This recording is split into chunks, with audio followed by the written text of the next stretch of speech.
une recrudescence des violences, des crimes. C'est la question que toutes les sociétés aujourd'hui au Sénégal, toutes les communautés se posent.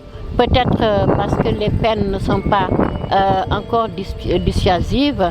On n'a pas montré des exemples de personnes qui ont été sous le coup de la loi. Je pense que c'est cela et que le masla est un peu trop ancré.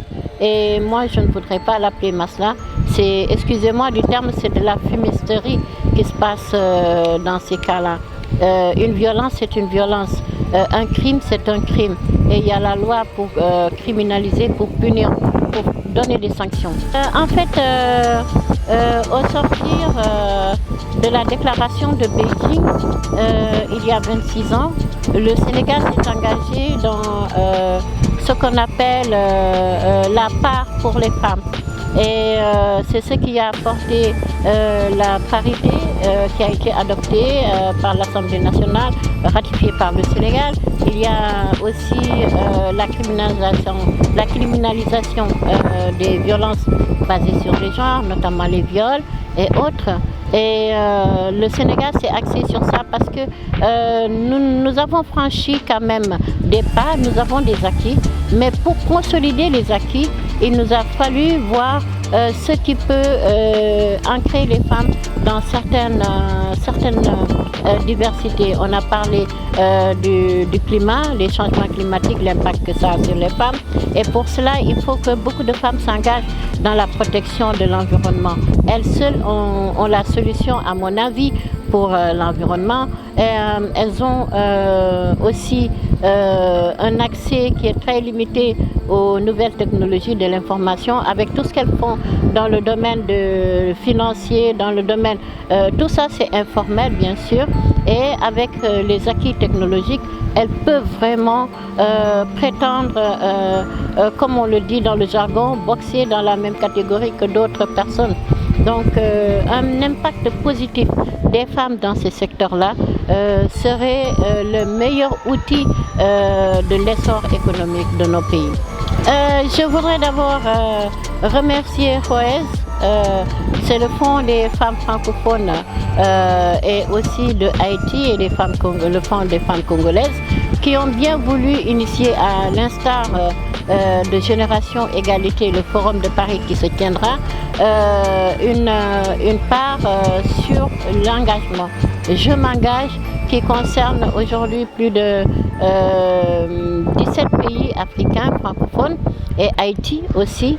Et ces femmes, dans leurs déclarations diverses et variées, on s'est rendu compte que nous avons les mêmes problématiques dans nos pays, mais c'était beaucoup plus pris en compte dans la langue, parce qu'il y a une question aussi de barrière linguistique, dans la langue anglaise que tout le monde ne pratique pas dans les pays. Ça s'arrêtait qu'aux pays anglophones.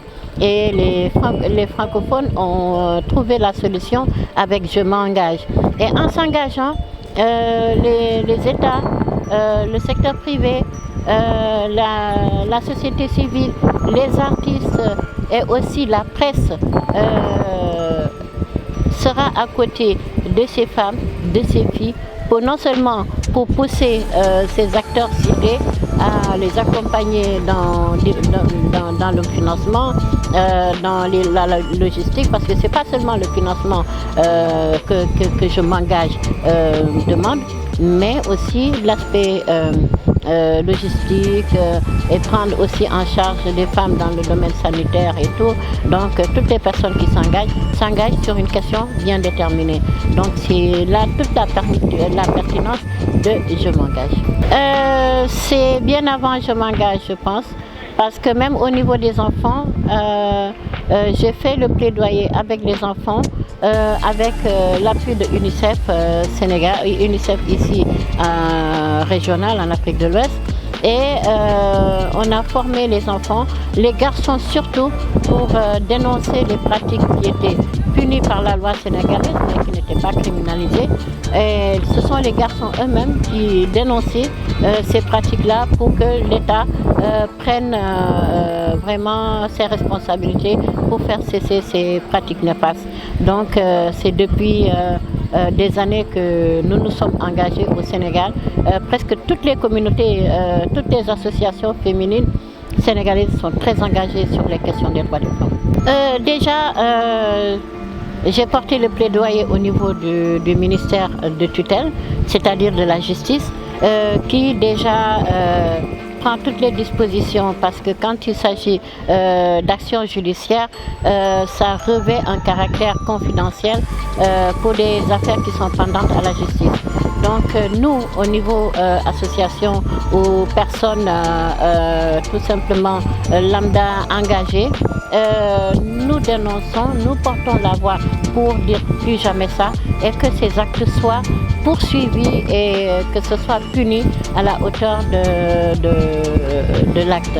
Donc par rapport à cette fille qui a été violée, moi je me suis engagée personnellement, c'est au niveau de la Casamance, à accompagner la fille parce qu'elle a malheureusement contracté une grossesse à l'issue du viol et de l'aider parce que son père est en situation de handicap, elle est orpheline de mère, elle est dans la pauvreté la plus totale.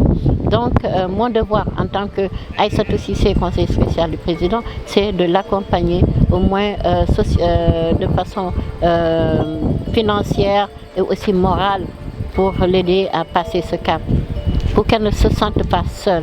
Le protocole de ce point du protocole de Maputo, si je m'abuse, c'est l'article 14 du protocole de Maputo, fait partie de mon plaidoyer de tous les jours. Je ne cesserai de faire le plaidoyer pour l'adoption des